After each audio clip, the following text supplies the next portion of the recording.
함께 하나님 말씀 보겠습니다. 요한복음 3장 1절에서 15절입니다. 오늘 저와 여러분이 함께 묵상할 말씀은 요한복음 3장 1절에서 15절입니다. 같이 읽겠습니다. 바리새파 사람 가운데 니고데모라는 사람이 있었다. 그는 유대 사람의 한 지도자였다. 이 사람이 밤에 예수께 와서 말하였다. 랍비님, 우리는 선생님이 하나님께로부터 오신 분임을 압니다. 하나님께서 함께하지 않으시면 선생님께서 행하시는 그런 표징들을 아무도 행할 수 없습니다. 예수께서 그에게 말씀하셨다. 내가 진정으로 너에게 말한다. 누구든지 다시 나지 않으면 하나님 나라를 볼 수 없다. 니고데모가 예수께 말하였다. 사람이 늙었는데 그가 어떻게 태어날 수 있겠습니까? 어머니 뱃속에 다시 데려갔다가 태어날 수야 없지 않습니까? 예수께서 대답하셨다. 내가 진정으로 너에게 말한다. 누구든지 물과 성령으로 나지 아니하면 하나님 나라에 들어갈 수 없다. 육에서 난 것은 육이요 영에서 난 것은 영이다. 너희가 다시 태어나야 한다고 내가 말한 것을 너는 이상히 여기지 말아라. 바람 불고 싶은 대로 분다. 너는 그 소리는 들었지만 어디에서 와서 어디로 가는지는 모른다. 성녀로 태어난 사람은 다 이와 같다. 니고데모가 예수께 물었다. 어떻게 이런 일이 있을 수 있습니까? 예수께서 대답하셨다. 너는 이스라엘의 선생이면서 이런 것도 알지 못하느냐? 내가 진정으로 너에게 말한다. 우리는 우리가 아는 것을 말하고 우리가 본 것을 증언하는데 너희는 우리의 증언을 받아들이지 않는다.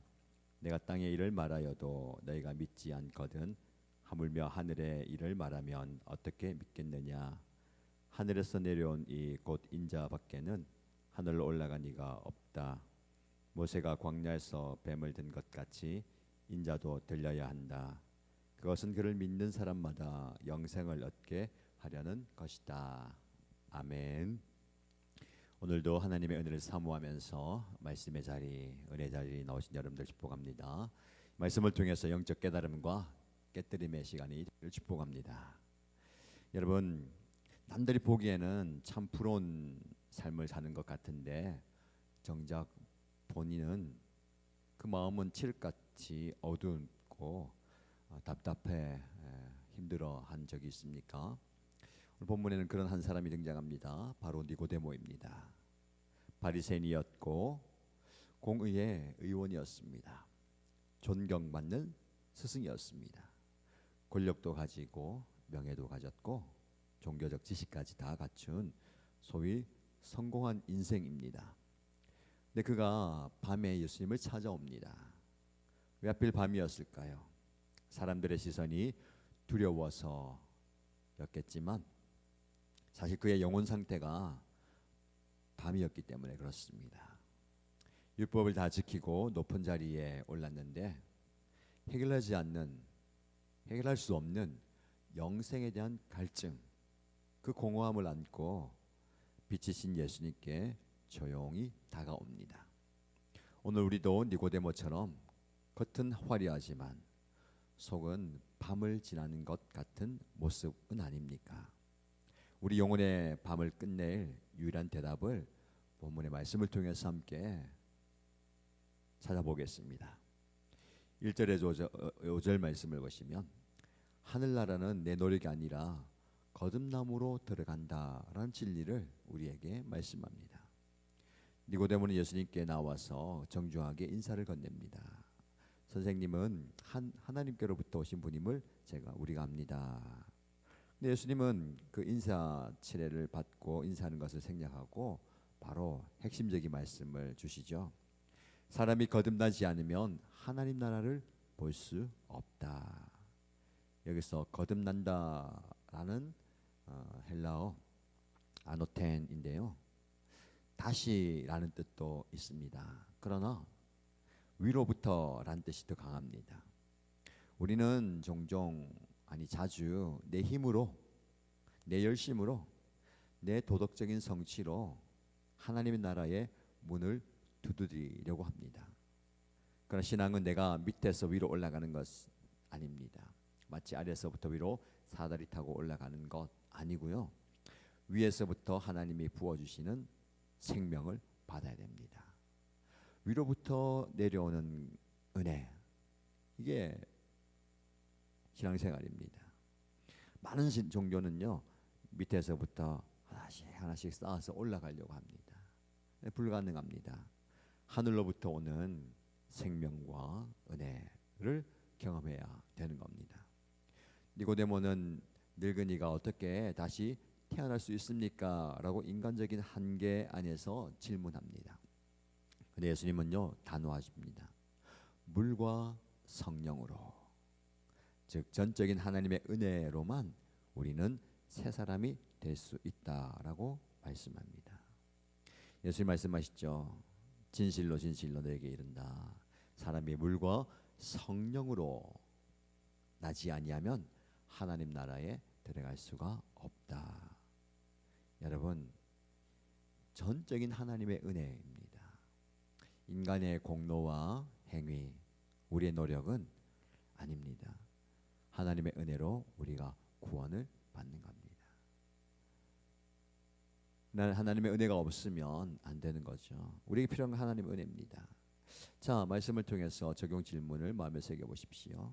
나는 오늘 하나님의 은혜보다 나의 직분이나 봉사 혹은 종교적인 지식을 더 의지하면서 구원의 확신을 찾고 있지는 않습니까?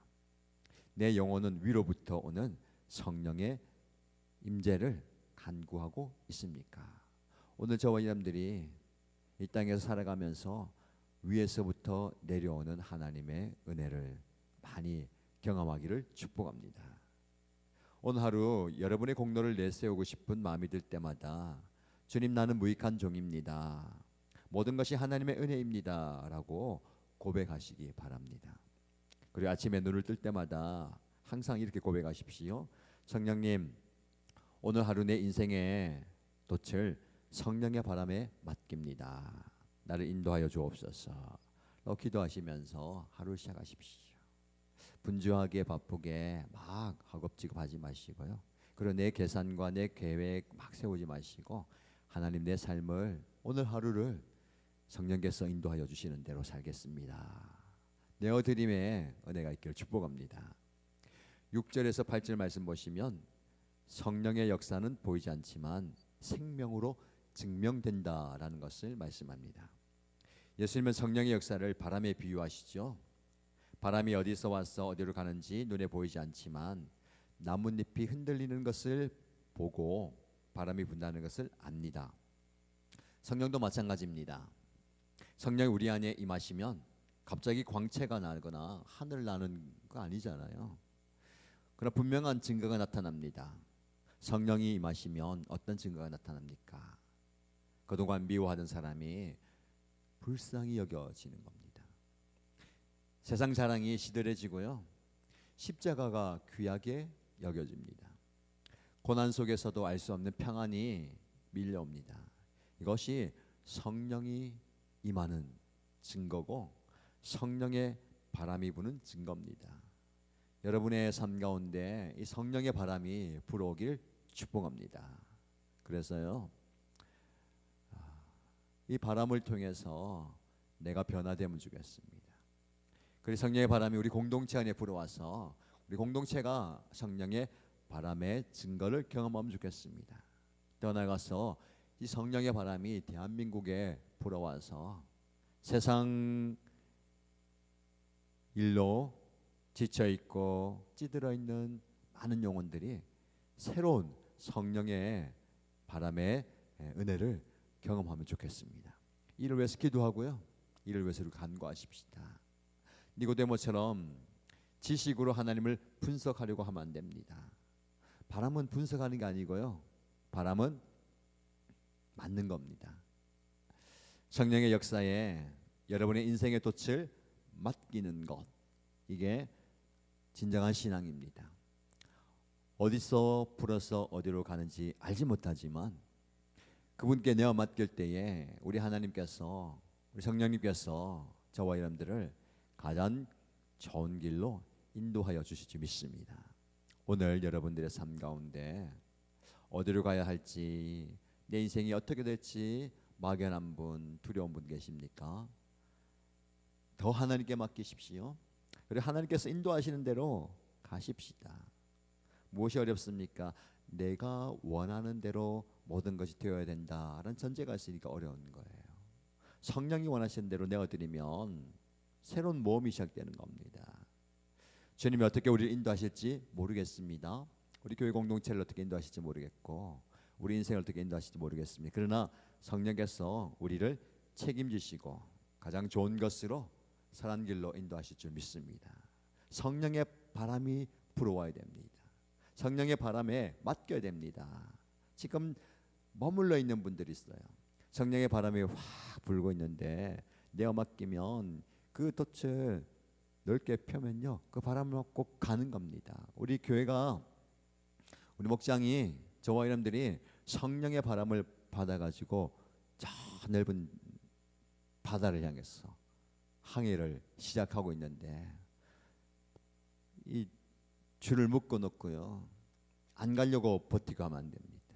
성령의 강력한 바람이 불어올 때에 그 바람에 내어 맡길 수 있는 저와 여러분 되면 좋겠습니다. 자, 말씀을 기억하면서 적용해 보십시오. 최근 내 삶 속에 성령의 바람이 불어와서 나의 완고했던 마음이나 생각이 변화된 구체적인 흔적은 있습니까? 내 생각의 틀 안에 성령님을 가두려 하고 있지는 않습니까? 성령님께 내어드리는 저와 여러분 되면 좋겠습니다. 여러분, 오늘 하루 중에서 가장 마음이 힘들거나 어려운 순간이 찾아오게 되면요, 하던 일을 잠시 멈추고 눈을 감고 기도하십시오. 골고다 언덕에 나를 위해 높이 들리신 예수님의 십자가를 묵상하시고 우리 성령님께서 나를 선하게 인도하심을 기억하시면서 잠시 기도하고 새 힘을 공급받기 바랍니다. 자, 마지막으로 9절에서 15절 말씀에는 오직 장대에 달린 뱀을 바라보듯이 예수님을 믿어야 함을 증가합니다. 여전히 깨닫지 못하는 니고데모입니다. 예수님은요, 구약의 민수기 사건을 들려주십니다. 광야에서 불뱀에 물려서 죽어가는 사람들이 모세가 장대에 매단 놋뱀을 쳐다보기만 하면 살았습니다. 그것처럼 예수님도 들려야 한다라는 겁니다. 이것은 믿음의 원리를 잘 설명하는 이야기입니다. 독이 퍼져서 죽어가는 사람에게 어떤 논리와 철학이 필요합니까? 그걸 앉혀놓고 설명하고 강의할 수 없잖아요. 그저 살려주는 대상을 바라보는 것이 유일한 길입니다. 우리 인생의 독을 빼내고요, 영생을 주신 분은 오직 예수님밖에 없습니다. 십자가에 달리신 예수님밖에 없습니다. 그분을 바라보면 산다. 그분을 믿으면 산다라는 겁니다. 우리에게도 필요한 복음이 이겁니다. 사실 뭐 장황하게 설명할 필요 없어요. 예수 믿으면 된다. 하나님을 믿으면 끝난 것이다. 이게 복음이고요, 그들에게 들려줘야 할 진리입니다. 복잡하게 막 장황하게 뭐 할 필요 없어요.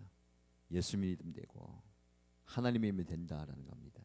니고데모가 결국 이 말씀을 품고 살다가 나중에 예수님의 장례를 정성껏 치르는 참된 제자가 됩니다. 우리도요, 복잡한 생각을 좀 내려놓으십시다. 나를 위해 높이 들으신 예수님 한 분만 간절히 바라보아야 할 것입니다. 지금 복잡한 상황 속에서, 풀리지 않은 문제 속에서 힘들어하는 분 계십니까? 단순하게 생각해야 됩니다. 단순하게 접근해야 됩니다. 예수님을 바라보시고 성령님께 내어 맡기십시다. 하나님이 해결하시면 그 문제는 문제도 아니에요. 내가 풀려고 하니까 이거는 풀 수 없는 어려운 난제가 되는 겁니다. 주님, 우리 주님께서 이 문제를 해결해 주시고 복잡한 것을 다 치워주시고 주님 단순하게 믿고 단순하게 순종하며 살겠습니다 라고 고백하는 저와 여러분 되면 좋겠습니다. 적용 질문을 드립니다. 마음에 새겨보십시오. 내 인생의 고통과 죄의 독이 나를 괴롭힐 때에 나는 나의 수단과 방법을 찾느라고 분주합니까? 아니면 나를 위해 십자가에 들리신 예수님을 제일 먼저 바라봅니까? 오직 주만 바라볼지라 고백하십시다. 자, 이렇게 적용하면 좋겠습니다. 우리 교회 주변이나 목장 식구들 중에서 니고데모처럼 남모를 고민과 영적 갈급함 가진 분들, 그 영적인 밤을 보내고 있는 분들 살펴보면 좋겠습니다. 그분들에게 정답이 무엇인지 가르쳐 주기보다 주님의 사랑이 담긴 따뜻한 격려의 메시지를 보내시고요. 한잔 마시면서 그들의 이야기를 들어주고 우리 공동체 안에서 함께 주님을 바라보십시다 라고 권면하고 주님께로 인도하는 저와 여러분 되면 좋겠습니다. 오늘 하루 우리 하나님께서 이 말씀을 주셨습니다. 예수님께 나아가셔서 예수님께 답을 얻어야 됩니다. 아니, 예수님이 답이죠. 그 예수님의 동행하심과 예수님의 인자하심을 오늘 하루 충만하게 누리는 저와 여러분 되시기를 주님의 이름으로 축복합니다. 함께 기도하겠습니다. 내일은 다음 새벽 기도 있는 날입니다. 자녀들과 목장 식구들과 함께 아침 6시 30분에 이 자리에 나오셔서요 기도하시고 다음 세대 자녀들 제가 축복하고 안수하는 시간 가집니다. 기도 자리 기억하시기 바랍니다. 첫 번째 기도 제목은 내 의지가 아닌 성령의 능력으로 거듭난 삶의 기쁨을 누리게 하소서. 두 가지입니다. 기쁨이 회복되게 하시고 능력이 나타나기 원합니다. 성령께서 임하시면 기쁨과 능력이 회복될 줄로 믿습니다. 이렇게 기도하십시다. 두 번째 기도 제목은 어떤 상황 속에서도 십자가의 예수님을 바라보며 영생의 확신을 붙들게 하소서. 지금 내가 무엇을 바라보는지 주님 지금 환경과 상황과 사람 보지 않고 예수님만 바라보겠습니다 라고 기도하십시다. 공동체를 위해서 기도할 때 우리 교회 공동체와 목장 공동체에 밤을 지나는 영혼들에게 진리의 빛을 전하는 안식처가 되게 하소서. 어둠을 물리치고 어둠 속에서 방황하는 분들이 우리 목장에 와서 우리 교회에 와서 빛을 보게 하여 주시고 삶 소망을 보는 공동체 되기 원합니다 라고 기도하십시다. 오늘 금요일입니다. 각 목장 모임마다 큰 은혜 주시고 주일 예배 가운데 강력한 성령의 임재와 은혜를 부어달라고 함께 기도하면 좋겠습니다. 자, 이 기도 제목으로 간절히 기도하시고 개인적인 기도 제목으로 기도하겠습니다. 함께 기도하겠습니다.